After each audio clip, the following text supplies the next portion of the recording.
The priestess entered an underground chamber and there went into a trance.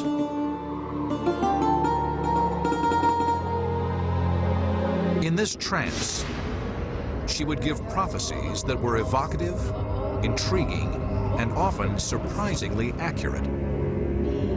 She was in an altered state. Occasionally she's described as chewing laurel leaves, and people have commented that this may have had a psychotropic effect. There is other evidence of psychotropic effects. In 1998, a geological team discovered 2 fault lines running under the temple at Delphi, which led to underground stores of ethylene gas. In small quantities, ethylene produces a mild euphoria and is the key ingredient in the dangerous practice of glue sniffing. In large quantities, the gas is a powerful hallucinogen that produces visions and sometimes incoherent raving. This ambiguity may be the key to the oracle's success. The basic principle of a good prophet or a good oracle is keep it vague. Allow for a variety of different futures to be taken as fulfillment of prophecy. And the poetry that came from the oracle at Delphi was very much like that. It was often rather vague and was open to interpretation. Like Delphi, the Cave of the Sibyl was also underground, connected to volcanic gases and fault lines. If you ingest hallucinogens, the brain interprets that as something external to itself, even though we know, of course, it's internal. But that only adds to the mystery and the overall sense of something special going on. Yet the fact remains that the Delphic oracles seem to accurately and specifically predict the fame of Socrates, years before he was known, the defeat of the Persian invasion of Greece in 480 BC, and Alexander the Great's conquest of the known world. Ancient man had a very, very sophisticated mindset, and I think it represents an inconsistency on our part to embrace his rationalism, his historiography, his engineering, to embrace all these things, and yet to make no room whatsoever for ancient man's interest in prophecy and oracles. The accuracy of these ancient oracles is not just a moot point, because these doomsday prophecies apparently referred to our own time.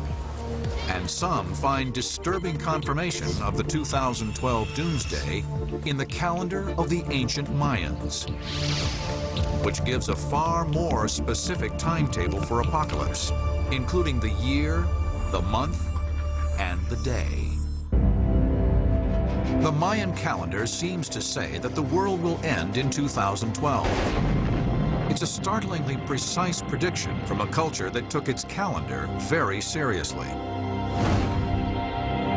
The Mayan civilization flourished in Central America from the 6th to the 9th century AD. They were obsessed with timekeeping. Their calendar was incredibly precise, more accurate even than our own.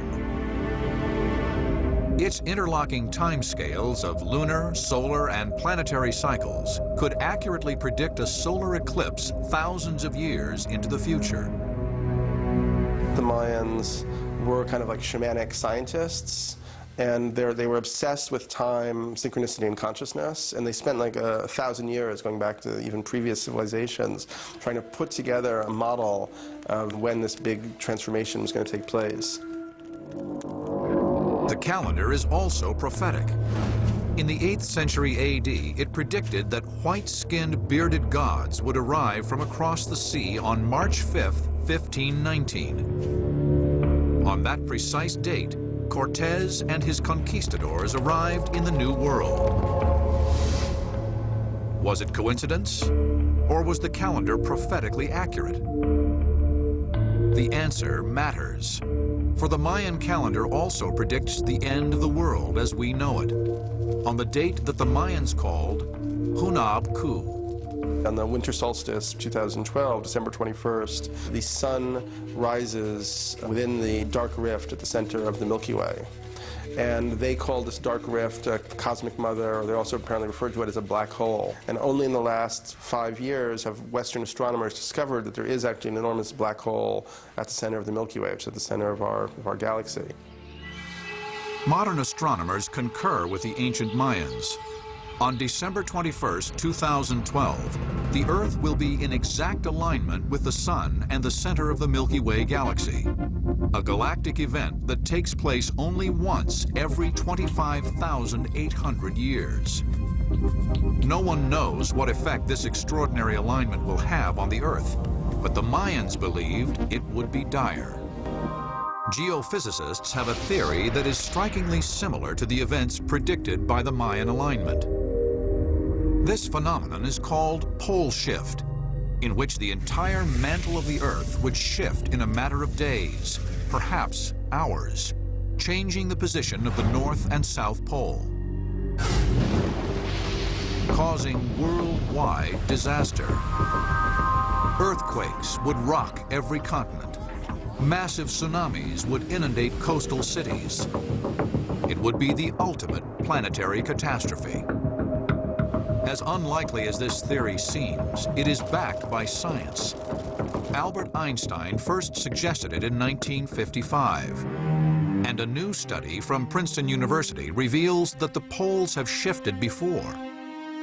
The North Pole rested in the middle of the Pacific 800 million years ago, placing Alaska at the equator. Even if this pole shift took place slowly over years, it would result in global climate change and shifting sea levels. If it took place rapidly, it would mean planet-wide disaster and mass extinction of species. On the other side of the world, the 2012 date also emerges in prophecy. According to one theory, the identical doomsday date can be found in China's oldest text, the I Ching, or Book of Changes. The I Ching is usually used for personal fortune-telling. You ask a question of the text, then you toss 3 coins. If they are mostly tails, you draw a straight line.